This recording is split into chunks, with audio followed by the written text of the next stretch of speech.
Hello friends and welcome to DNMIT classes. दोस्तों, आज हम वो सीखने वाले हैं जिसका आपको बहुत बेसब्री से इंतज़ार था। और दोस्तों, ये वीडियो 2-3-4 दिन लेट भी हो चुका है क्योंकि अब मेरा कुछ हेल्थ इशू हो गया था। मेरा हेल्थ ठीक ठाक नहीं था कुछ, इसलिए 3-4 दिन लेट हो गया है। और आपका बहुत बहुत धन्यवाद है कि आप मेरे चैनल पर अभी तक बने हुए हैं। और आपके ही मेरे चैनल पर बने रहने की वजह से जो हमारे चैनल पे बदलाव आ रहे हैं, जो हमारा चैनल ग्रो कर रहा है, उसके लिए आपका बहुत बहुत शुक्रिया। दोस्तों, हम पिछले वीडियो में बहुत सारी चीज़ें पढ़े थे। वैद्युत फ्लक्स क्या होता है, एरिया वेक्टर क्या होता है, और गॉस प्रमेय भी पढ़ लिया था। लेकिन आज हम लोग गॉस प्रमेय का डेरिवेशन पढ़ने वाले हैं, उसकी उत्पत्ति पढ़ने वाले हैं। कैसे गॉस ने ये समझाया था कि किसी बंद पृष्ठ से गुजरने वाला वैद्युत फ्लक्स, उसके अंदर जो चार्ज होता है उसका 1/ε गुना होता है। ये बात गॉस ने कैसे बताई थी, ये आज के हम डेरिवेशन में सीखेंगे। और दोस्तों, ये आपके लिए बहुत ही आसान होने वाला है क्योंकि ये बहुत ही कह सकते हैं एकदम आसान ट्रिक से लगाया जाएगा और आपको बेहतर तरीके से समझ में आएगा। हमारे चैनल पे काम ही ये होता है कि आपको बेहतर तरीके से समझाएं। और आपका कोई भी डाउट हो तो आप हमसे डिस्क्रिप्शन में व्हाट्सएप नंबर दिया हुआ है, वहाँ से डायरेक्टली क्वेश्चन पूछ सकते हैं और बेहतर तरीके से समझ सकते हैं। और भी कई सारे आपको सुविधाएं मिल सकती हैं अगर आप हमसे जुड़े रहते हैं तो। चलिए, आज का हम देखते हैं गॉस थ्योरम की डेरिवेशन क्या कैसे करेंगे हम लोग। और गॉसियन पृष्ठ के बारे में सबसे पहले हम समझेंगे। गॉसियन पृष्ठ अगर नहीं समझ में आता है तो आपको गॉस थ्योरम नहीं समझ में आएगा, ये बात आपको समझनी चाहिए। चलिए, गॉसियन के पृष्ठ के बारे में हम देखते हैं।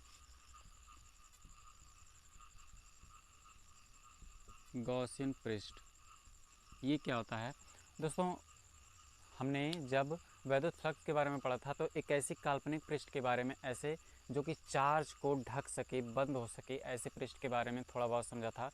वही गॉसियन पृष्ठ होता है और कुछ नहीं होता है। जैसे कि वैद्युत फ्लक्स के बारे में हमने उसके साथ साथ जो हमने पृष्ठ के बारे में पढ़ा था वही पृष्ठ है, उसी को गॉसियन पृष्ठ बोलेंगे। लेकिन उसको हम कुछ अलग तरीके से देखते हैं और बेहतर तरीके से, ताकि आपको समझ में आए। गॉसियन पृष्ठ क्या होता है? स्विच बंद पृष्ठ होता है। सबसे पहले स्विच बंद पृष्ठ होता है और सममित होता है। स्विच बंद यानी कंपलसरी होना चाहिए कि वो बंद पृष्ठ है, और दूसरा वह सममित होना चाहिए। सममित का क्या मतलब है? मान लीजिए एक चार्ज है जिसके चारों ओर हमें गॉसियन पृष्ठ कल्पना कर रहे हैं। उस चार्ज से हर गॉसियन पृष्ठ के चारों ओर जितना भी डिस्टेंस है वो सेम होना चाहिए। मतलब गॉसियन पृष्ठ की चार्ज से जो दूरी है वो हर पॉइंट पर सेम होनी चाहिए, ये होती है सममित। और ये तीसरा पॉइंट ये है कि ये काल्पनिक होना चाहिए। ठीक है, ये गॉसियन पृष्ठ हमेशा काल्पनिक होता है। अगर आपको ये बात समझ में आ रही है, हिट द लाइक बटन। और इसके उदाहरण है जैसे कि गोला, बेलन और घन, ये इसके उदाहरण हैं और बहुत ही सामान्य उदाहरण हैं। आपको ये बात अगर समझ में आ रही है तो ज़रूर लाइक करें। वीडियो पसंद आ रहा हो तो उसे लाइक करें। अगर आप कुछ सीख रहे हो हमारे चैनल से तो उसे लाइक करिए, शेयर करिए दोस्तों के साथ। और चलिए, यह है एक स्विच बंद पृष्ठ होता है। यह एक स्विच बंद पृष्ठ होता है।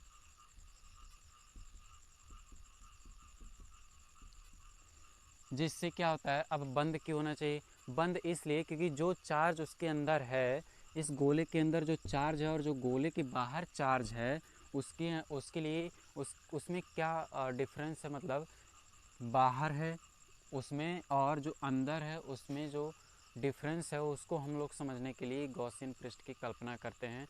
इसीलिए ये गॉसियन पृष्ठ को हम लोग बनाते हैं, क्योंकि जो जिससे हमें नहीं ज्ञात करना है वैद्युत फ्लक्स, वो बाहर रखा जा सके, उससे पता चल सके कि हमें वहाँ से वैद्युत फ्लक्स नहीं ज्ञात करना है, हमें यहाँ से वैद्युत फ्लक्स ज्ञात करना है, इस चार्ज से जो इस गोले के अंदर हैं। इसीलिए हम लोग गॉसियन पृष्ठ ड्रॉ करते हैं। गॉसियन पृष्ठ क्या होता है, अगर आपको समझ में आ रहा हो तो बहुत बढ़िया बात है, आप बहुत इंटेलिजेंट हो और आप बहुत अच्छे तरीके से फिज़िक्स को समझ सकते हो और फील भी कर सकते हो, जैसा कि मैं करता हूँ। और आपको अगर ट्रिक समझना है तो हमारे साथ बने रहिए, फिज़िक्स बहुत ही आपका बेहतर होने वाला है। चलिए हम देखते हैं। हमने देख लिया गॉसियन पृष्ठ क्या होते हैं। गॉसियन पृष्ठ स्विच बंद और सममित गोलीय सममित होता है वहाँ से, मतलब चार्ज जो है यहाँ पे मान लीजिए चार्ज है और इसके चारों ओर एक हम लोग क्या ड्रॉ कर रहे हैं, एक गॉसियन पृष्ठ ड्रॉ कर रहे हैं। तो यहाँ से पृष्ठ की जो डिस्टेंस है वो सेम है, यहाँ से पृष्ठ की डिस्टेंस सेम है। जैसे कि उसका चारों तरफ से, जैसे कि ये चार्ज है, इस यहाँ से इसका डिस्टेंस, ये सारा डिस्टेंस जो है वो समान होना चाहिए, बराबर होना चाहिए। अगर बराबर नहीं है तो एक गॉसियन पृष्ठ के थोड़ा सा हट के चलेगा। तो चलिए हम अपने मेन टॉपिक पे आते हैं। अभी तक आपको अगर गॉसियन पृष्ठ समझ में आ गया हो तो, और हाँ, उसकी विशेषताएं भी आपको ज़रूर याद रखनी चाहिए। उसकी विशेषताएं क्या हैं? ये एक बंद पृष्ठ होना चाहिए। क्या होना चाहिए? बंद पृष्ठ होना चाहिए। ताकि, क्यों बंद पृष्ठ होना चाहिए? क्योंकि आवेश जो उसके अंदर है और जो उसके बाहर है वो उनमें अंतर पता चल सके, ये होना चाहिए। और दूसरी बात ये है कि यहाँ से जहाँ चार्ज होता है, ठीक है, जहाँ चार्ज होता है वहाँ से पृष्ठ की जो डिस्टेंस है वो चारों तरफ से सेम होनी चाहिए। ये बात आपका दूसरा पॉइंट हो गया। वैद्युत फ्लक्स वहाँ से निकलती है, मीन्स वैद्युत फ्लक्स वहाँ से निकलनी चाहिए जहाँ से पृष्ठ शुरू होती है। मीन्स जहाँ से गॉसियन पृष्ठ शुरू होती है वहीं से वैद्युत फ्लक्स निकलता है, दूसरी जगह से नहीं। जैसे कि ये चार्ज है, यहाँ से वैद्युत फ्लक्स निकल रहा है, तो वैद्युत जो गॉसियन पृष्ठ होगा वो यहीं से खींचा जाएगा। मीन्स यहीं से क्या होगा? वैद्युत फ्लक्स निकलेगा। अब देखिएगा, मान लीजिए यहाँ से गया, यहीं से घुस गया, यहाँ से ही तो निकलेगा, बीच से तो कहीं नहीं निकलेगा। मीन्स जहाँ वैद्युत फ्लक्स निकलता है, जहाँ से गॉसियन पृष्ठ वहीं से ड्रॉ होता है, दूसरी जगह से नहीं होता है। ये इसके गुण हो गए। तो चलिए, गॉसियन पृष्ठ एक महत्वपूर्ण है, लेकिन उसके बारे में आपको ज़्यादा टाइम नहीं लेना है। आपको अब तक समझ जाना चाहिए। अगर आप नहीं समझ रहे हैं तो आपका कंडीशन बहुत ख़राब है। और अभी तक आपने अगर हम लोगों का मेरा पिछला वाली वीडियो नहीं देखा तो आपको ये बात समझ में नहीं आ रही हो, क्योंकि मैंने गॉसियन पृष्ठ को बेहतर तरीके से और भी अच्छे से, बहुत ही बढ़िया तरीके से समझाया हुआ है पिछले वीडियो में। तो अब चलिए हमारे अगले टॉपिक, जो आज का मुख्य टॉपिक है, डेरिवेशन ऑफ गॉस थ्योरम, उसके बारे में चलिए देखते हैं। तो गॉस थ्योरम क्या था? किसी बंद पृष्ठ से निकलने वाला जो वैद्युत फ्लक्स होता है वो पृष्ठ के अंदर, वैद्युत फ्लक्स जो होता है, किसी बंद पृष्ठ से निकलने वाला वैद्युत फ्लक्स पृष्ठ के अंदर जो चार्ज होता है उसका 1/ε0 गुना होता है। ये ही गॉस का प्रमेय है। हमने ये भी पिछले वीडियो में पढ़ा हुआ है, लेकिन अगर आप नहीं समझ रहे हैं तो डेफिनेटली आपने पिछला वीडियो नहीं देखा है। तो रिक्वेस्ट है, सबसे पहले ये आपसे ये रिक्वेस्ट है कि आप कॉपी और पेन लेके बैठें। अगर आप कॉपी और पेन लेके नहीं बैठते, हमारे साथ नहीं लिखते हैं, तो आपको बिल्कुल समझ नहीं आएगा। और दूसरा कंडीशन ये है कि अगर आपने अभी तक पिछला वीडियो नहीं देखा है तो उसे जाकर देखें, क्योंकि फ़िज़िक्स कभी बीच से नहीं पढ़ा जा सकता है। फ़िज़िक्स हमेशा टर्न से पढ़ा जा सकता है, किनारे से पढ़ा जा सकता है और बहुत ही सीरीज़ में पढ़ा जा सकता है, अदरवाइज़ आपको समझ में नहीं आएगा। तो चलिए देखते हैं। यही आपको प्रूफ करना है, हमें प्रूफ करना है कि गॉस ने यही स्टेटमेंट दिया था, किसी बंद पृष्ठ से निकलने वाला जो वैद्युत फ्लक्स होता है वो पृष्ठ के अंदर जो नेट चार्ज होता है, जो परिणामी चार्ज होता है, उसका 1/ε0 गुना होता है। यही बात हमें प्रूफ करनी है। तो वैद्युत फ्लक्स के लिए हमें, किसी पृष्ठ से गुजरने वाला वैद्युत फ्लक्स के लिए हमने 3 फार्मूला पढ़ा था। पहला फार्मूला ये था E vector dot A vector, और दूसरा फार्मूला था E cos थीटा, और आपके पास वैद्युत फ्लक्स का तीसरा फार्मूला था इंटीग्रल वाला E vector dot A vector. ठीक है, E vector dot A vector, ये आपका 3 फार्मूला है। और गॉस प्रमेय को सिद्ध करने के लिए हमें इस तीसरे फार्मूले का इस्तेमाल करना है। अभी क्यों इस्तेमाल करना है वो बात आप देखिएगा, क्यों इस्तेमाल करना है अभी थोड़ी देर में आपको ये बात पता चल जाएगी। चलिए देखते हैं। सबसे पहले देखिए, टर्म आप क्या क्या यूज करेंगे, कैसे कैसे गॉसियस थ्योरम को अगर एक स्टेप बाय स्टेप आप हमसे सीखते हैं तो आपके लिए बहुत ही आसान हो जाएगा। तो पहला स्टेप क्या करना है? पहला स्टेप एक चार्ज ड्रॉ करना है। ठीक है, एक सोर्स चार्ज, एक बिंदु आवेश, कहाँ पे? ओ पे। ओ पे एक बिंदु आवेश मानना पड़ेगा। एक बिंदु आवेश है बिंदु ओ पे, और इससे आर डिस्टेंस पे एक बिंदु है पी, जहाँ पे हमें वैद्युत फ्लक्स या फिर वैद्युत क्षेत्र की तीव्रता ज्ञात करनी है। ठीक है, वहाँ बिंदु पी पर हमें सबसे पहले वैद्युत क्षेत्र की तीव्रता ही ज्ञात कर लो। वैद्युत क्षेत्र की तीव्रता कब ज्ञात होगी? जब यहाँ पर एक Q0 रखोगे, यानी टेस्ट चार्ज रखोगे, परीक्षण आवेश रखोगे। तो सबसे पहले देख लीजिए, पहला स्टेप क्या करना है, हमें ये सिस्टम बनाना है कि एक सोर्स चार्ज है, पॉजिटिव सोर्स चार्ज, और उसके कारण आर डिस्टेंस पर जो वैद्युत क्षेत्र की तीव्रता है, इलेक्ट्रिक फील्ड इंटेंसिटी है, वो निकालना है। अब देखिए, यहाँ पर वैद्युत क्षेत्र की तीव्रता निकालना है, और जहाँ पर वैद्युत क्षेत्र की तीव्रता निकालना होता है वहीं पर वैद्युत फ्लक्स निकालना होता है। पहला स्टेप ये हो गया कंप्लीट। और दूसरा स्टेप आपको क्या करना है, जहाँ से आपका वैद्युत क्षेत्र की तीव्रता निकला है वहीं से एक स्फेयर, एक गोला ड्रॉ करना है, खींचना है इस तरह से।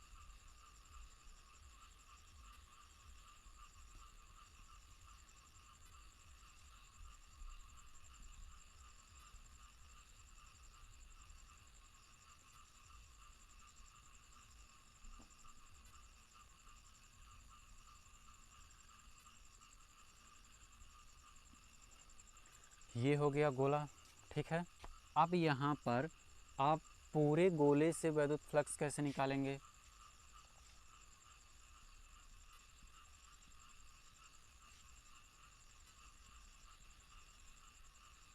पूरे गोले से आप वैद्युत फ्लक्स कैसे निकालेंगे, ये आपको इसके लिए सबसे पहले यहाँ पर एक छोटा सा एलिमेंट काट के लेना पड़ेगा, नहीं तो आप वैद्युत फ्लक्स नहीं निकाल पाओगे, आपके लिए थोड़ा मुश्किल हो जाएगा। आपको छोटा सा एलिमेंट काटना पड़ेगा इस तरह से।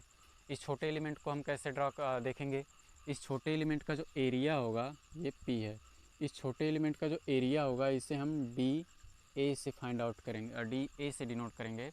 जब भी एक छोटा सा टुकड़ा हम काट के निकालते हैं तो उसका नाम DA ही रखते हैं, जब एरिया काट के निकालते हैं तब लेंथ के चक्करों में पड़ेगा तो वो DL हो जाता। यहाँ पर फिलहाल हम एरिया निकाल रहे हैं छोटा सा काट के। अब देखिए, जब एरिया एक छोटा सा निकाल के काट के निकालते हैं तो वहाँ पर एक एरिया वेक्टर हो जाता है, मतलब वो जो एरिया हो जाता है वो वेक्टर फॉर्म में आ जाता है। तो यहाँ से क्या करेंगे, एक वेक्टर ड्रॉ करेंगे। अब एरिया वेक्टर ड्रॉ करने के लिए आपके पास क्या रूल है, ये एक 3D स्फीयर है, 3D स्फीयर है मतलब त्रिविमीय एक गोला है। उसी के आधार पर हम देखेंगे, अगर 2D सरफेस है कुछ इस तरह से, आपके पास अगर कुछ इस तरह से 2D सरफेस है तो आप चाहे नीचे की ओर खींचो या फिर चाहे ऊपर की तरफ खींचो, इस साइड खींचो या इस साइड खींचो, आपको मतलब आपको पूरा छूट है, आप किसी भी डायरेक्शन में खींचो। लेकिन जब आप बात आती है 3D की तो आपको हमेशा बाहर की ओर ही, मीन्स अगर मान लीजिए ये एक मेरे पास छोटा सा बॉक्स है, ठीक है, छोटा सा बॉक्स है, अगर हमें इस पर एरिया वेक्टर खींचना है तो हमें ऐसे बाहर की ओर खींचना पड़ेगा, ऐसे ऐसे किसी भी डायरेक्शन में, लेकिन ऐसे अंदर की तरफ नहीं खींच सकते, इस बॉक्स के अंदर नहीं खींच सकते। तो कुछ इसी तरह से है, जैसे कि आप फुटबॉल देखते हो, फुटबॉल की तरह ही इसे गोले को समझिएगा। तो गोला क्या है, फुटबॉल क्या है, 3D है, चारों तरफ से बंद है, तो उसका जो एरिया वेक्टर होगा वो बाहर की तरफ कहीं होगा कुछ इस तरह से। और एरिया वेक्टर को हम कैसे डिनोट करते हैं, DA वेक्टर से डिनोट करते हैं, DA वेक्टर, आप समझ रहे हैं, DA वेक्टर से डिनोट करेंगे। और अब देखिए यहाँ पर इलेक्ट्रिक फील्ड इंटेंसिटी निकालेंगे। दूसरा स्टेप क्या, हमारे पास पहला स्टेप था एक चार्ज लिया, एक सिस्टम बनाया, फिर जहाँ पर हमें इलेक्ट्रिक फील्ड इंटेंसिटी या फिर विद्युत फ्लक्स की गणना करनी है वहाँ से गॉसियन पृष्ठ ड्रॉ करेंगे।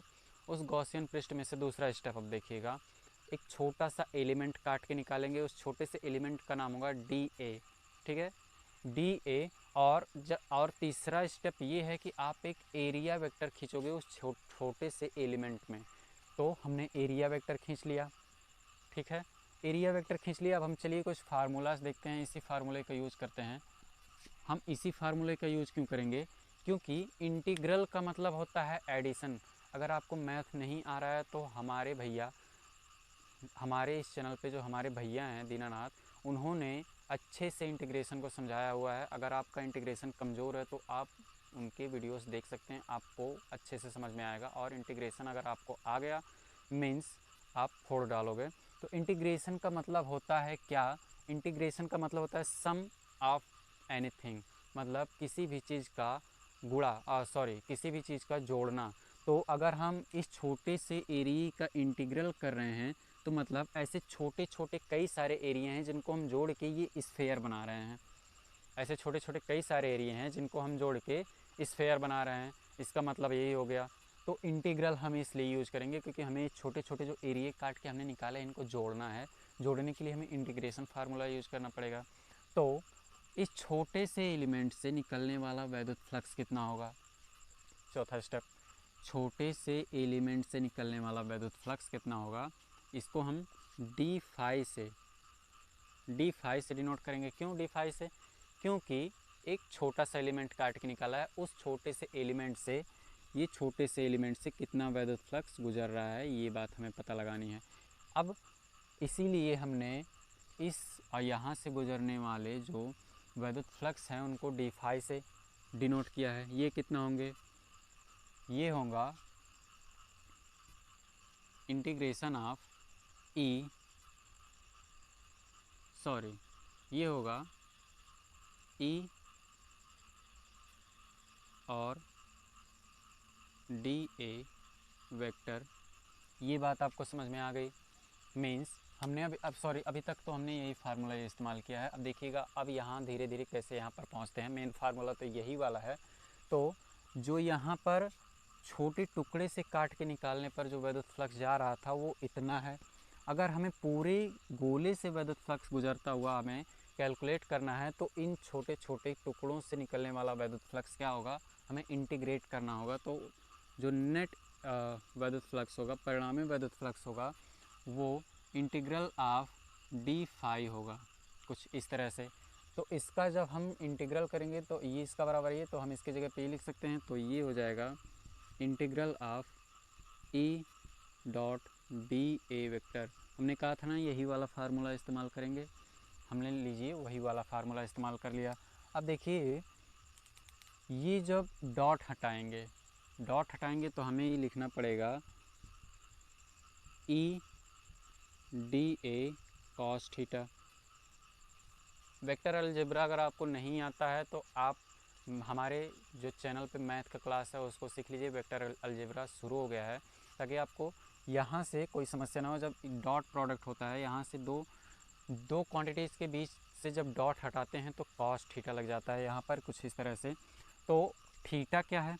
थीटा देखिए ये एक एरिया वेक्टर था और इलेक्ट्रिक फील्ड के बीच में जो एंगल बनता है, एरिया वेक्टर और इलेक्ट्रिक फील्ड के बीच में जो बनता है एंगल, उसे ही ये थीटा होता है। अब देखिएगा हमें थीटा निकालना है।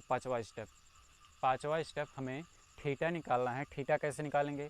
थीटा निकालने के लिए हमें दो चीज़ों की आवश्यकता होती है। हमें इलेक्ट्रिक फील्ड इंटेंसिटी का डायरेक्शन पता होना चाहिए और एरिया वेक्टर का डायरेक्शन पता होना चाहिए किस डायरेक्शन में है। तो एरिया वेक्टर हमें पता है, इलेक्ट्रिक फील्ड इंटेंसिटी हम कुछ इस तरह से देख सकते हैं किस डायरेक्शन में होगा। ये पॉजिटिव चार्ज, ये पॉजिटिव टेस्ट चार्ज। तो ये पॉजिटिव चार्ज इस टेस्ट चार्ज पर इस डायरेक्शन में फोर्स लगाएगा, कुछ इस डायरेक्शन में, इस तरह से।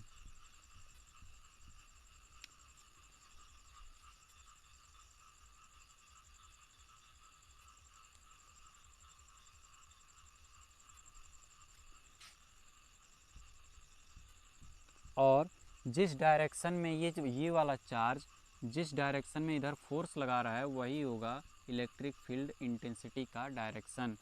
अब आपको समझ में आया इलेक्ट्रिक फील्ड इंटेंसिटी का डायरेक्शन क्या है? तो ये हो गया हमारा डायरेक्शन फील्ड का और ये हो गया एरिया वेक्टर का। दोनों रेखाएं, जो दोनों लाइंस हैं, दोनों रेज हैं, वो एक दूसरे के पैरेलल हैं। मीन्स दोनों के बीच का जो एंगल होगा वो 0 डिग्री होगा। Means theta is equal to 0। Then cos 0 degree की वैल्यू कितनी होती है? 1। कॉस 0 डिग्री की वैल्यू 1 होती है। तो यहाँ पर इलेक्ट्रिक फ्लक्स का जो वैल्यू हो जाएगा वो ADA हो जाएगा। अब देखिए ये जो E है वो कांस्टेंट है। हर पॉइंट पर जो E है, इलेक्ट्रिक फील्ड इंटेंसिटी है, वैद्युत क्षेत्र की तीव्रता है, वो नियत है, कांस्टेंट है। तो हमें उसे बाहर निकाल लेंगे। और DA, अब देखिए DA एक छोटा सा एलिमेंट था। इंटीग्रेशन का क्या मतलब है? उस छोटे से एलिमेंट को हम जोड़ के, उस तरह के ढेर सारे एलिमेंट हैं, उसको जोड़ के हम एक स्फेयर तैयार कर रहे हैं, कुछ इस तरह से कि एक स्फेयर तैयार कर रहे हैं। तो जब एक स्फेयर तैयार होगा तो उसका हम लोग सरफेस एरिया यानी पृष्ठीय क्षेत्रफल को देखेंगे। उसका पृष्ठीय क्षेत्रफल कितना होता है, अगर आपने 11th में पढ़ा होगा तो ये DA बनाएगा E, और गोले का पृष्ठीय क्षेत्रफल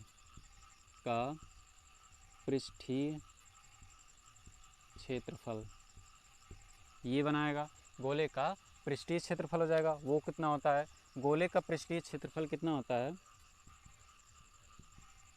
4πr²। अब देखिएगा हमने इसको इंटीग्रेट कर दिया DA को, तो एक स्फेयर बन गया। अब जब जुड़ गया है तो ये इंटीग्रेशन का साइन हट जाएगा, ठीक है। हमने इसे जोड़ दिया तो इंटीग्रेशन का साइन हट गया, तो ये 4π, ये वेक्टर वाला क्रॉस नहीं है, गुणे वाला क्रॉस है, 4πr² हो जाएगा। हमने जोड़ के गोला बना दिया। अब इस ई की जगह पे हम क्या लिखेंगे, हमने इलेक्ट्रिक फील्ड इंटेंसिटी का जो फार्मूला निकाला था 1/4πε0 Q/r², ये इलेक्ट्रिक फील्ड इंटेंसिटी का फार्मूला निकाले हुए थे, उसकी जगह पे हम रख देते हैं। यानी फाई की वैल्यू क्या होगी 1/4πε0 Q/r² इंटू 4πr²। अब देखेंगे कुछ कैंसिल हो रहा है क्या, कैंसिल तो होना ही है यार, जब डेरिवेशन होगा तो कैंसिल नहीं होगा। 4π से 4π, r² से r², बचा क्या, हमारे पास वही बचा जो गॉस बाबा ने बताया हुआ था, वही हमारे पास बचा हुआ है। अगर आपको समझ में आ रहा है तो फोड़ डालो उस लाइक बटन पे, इसे ज़ोर से मारो ताकि आपका स्क्रीन भी टूट जाए, उस पर न्यूटन का फोर्स लगाओ। हाँ, तो यही हमें प्रूफ करना था जो कि हमने यहाँ पे बताया हुआ था, जो और यही गॉस प्रमेय है। अगर आपको समझ में आ गया तो बहुत अच्छी बात है, नहीं समझ में आया तो वीडियो को एक बार फिर से रिवाइज करिएगा, आपको और अच्छे से समझ में आएगा। तो स्टेप बाय स्टेप अगर आप इसे समझते हैं तो बहुत बढ़िया है, आप इसे कभी नहीं भूलेंगे, लेकिन अगर आप रटते हैं तो आपको डेफिनेटली भूल जाएगा। ये रहा गॉस थ्योरम का डेरिवेशन, और हम इस पर कुछ एक्टिविटीज़ देख लेते हैं, किस तरह से क्वेश्चन आ सकते हैं और उसे आप कैसे लिखोगे, ये सब चलिए देखते हैं। फ़िलहाल गॉस थ्योरम को प्रूफ कर दिया हमने और आपने मिलके। आप चाहें तो इसे नोट कर सकते हैं, स्क्रीनशॉट ले सकते हैं। पहले देखते हैं कि आपके बोर्ड एग्ज़ाम में या फिर आपके किसी भी कॉम्पिटिटिव वगैरह के एग्ज़ाम में कैसे क्वेश्चन आ सकते हैं। मान लीजिए एक क्यूब है,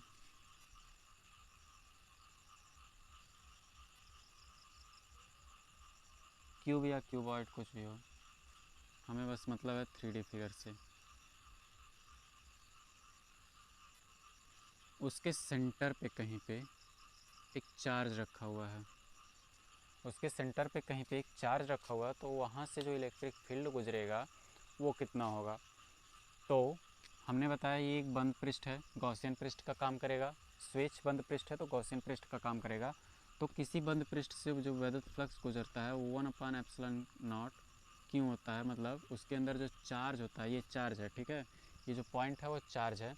तो जो चार्ज होता है उसका ε0 गुना होता है, 1/ε0 गुना होता है। अगर यही किसी माध्यम में रखा गया हो, यानी पहले एयर में था, अगर किसी माध्यम में इसी बॉक्स को ले जाकर रख दें, जैसे कि वाटर में लीजिए, तो वाटर की परमिटिविटी दिया होगा, तो यहाँ पर हो जाएगा K 1/K∈0 इंटू क्यू, ठीक है। और ये क्यों K क्या बताता है, K उस माध्यम का परावैद्युतांक बताता है, उसकी परमिटिविटी बताता है। एयर के लिए K की वैल्यू 1 होती है, ठीक है, इसीलिए हम एयर में K की वैल्यू K को रखते ही नहीं हैं। अब देखिए ये तो था बीच में रखा हुआ है, आपको इसी तरह से दूसरा क्वेश्चन पूछ लिया जाए तो मान लीजिए कि आपका ये जो पॉइंट चार्ज है वो यहाँ पर रखा हुआ है, तो आप ये बात कंसीडर करेंगे कि ये जो चार्ज है ये आधा अंदर है आधा बाहर है। यहाँ से जो इलेक्ट्रिक फील्ड आपको निकालना होगा वो कुछ इस तरह से निकालेंगे कि यहाँ से कितना गॉसियन सरफेस ड्रॉ किया जा सकता है। यहाँ से आप देखेंगे 2 गॉसियन सरफेस ड्रॉ किया जा सकता है, एक तो पहले से ड्रॉ है, एक और ड्रॉ किया जा सकता है कुछ इस तरह से।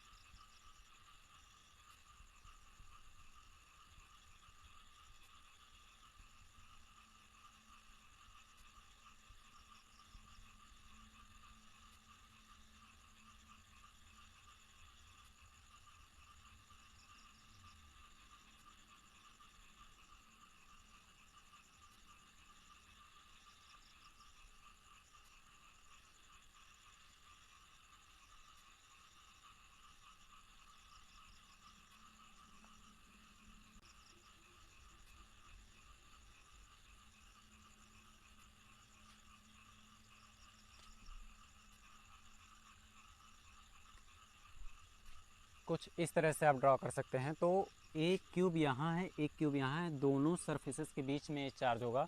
तो इसके लिए जो इलेक्ट्रिक फील्ड का इलेक्ट्रिक फ्लक्स जो कैलकुलेट होगा, तो आधा आवेश की तरह से कैलकुलेट होगा। जैसे कि आधा आवेश इस तरफ है, आधा आवेश इस तरफ है, तो यहाँ पर हो जाएगा 1/ε0 और 2Q/2, क्योंकि आधा चार्ज है तो यहाँ से जो इलेक्ट्रिक फ्लक्स निकल के आएगा 1/2ε0 इंटू Q निकल के आएगा। ये आपको समझना होगा। तो ये 2 टाइप के क्वेश्चन आज हमने पढ़े, बाकी क्वेश्चंस को हम देखेंगे कल। तब तक के लिए आप नेक्स्ट वीडियो का इंतज़ार कीजिएगा। और अगर मेरा हेल्थ नहीं बिगड़ा तो हम ऐसे ही डेली रूटीन से पढ़ते चलेंगे और आपको बहुत अच्छे से सीख जाएंगे। आप ये सारी चीज़ें आपको बहुत अच्छे से समझ में आएंगी और मेरा आपसे वादा है कि फ़िज़िक्स का आप दीवाने बन जाओगे। तो बस आज के लिए इतना ही।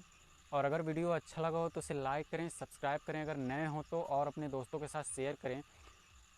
और जहाँ तक हो सके आप इस वीडियो को आग की तरफ फैला दो और पता चले सबको कि आप भी पढ़ाई कर रहे हो, हम सब मिलकर सीख रहे हैं फ़िज़िक्स को, ना कि रट्टा मार रहे हैं। तो चलते हैं नेक्स्ट वीडियो के इंतज़ार के लिए, आप तैयार हो जाइए। तब तक के लिए नमस्कार, धन्यवाद और बाय बाय।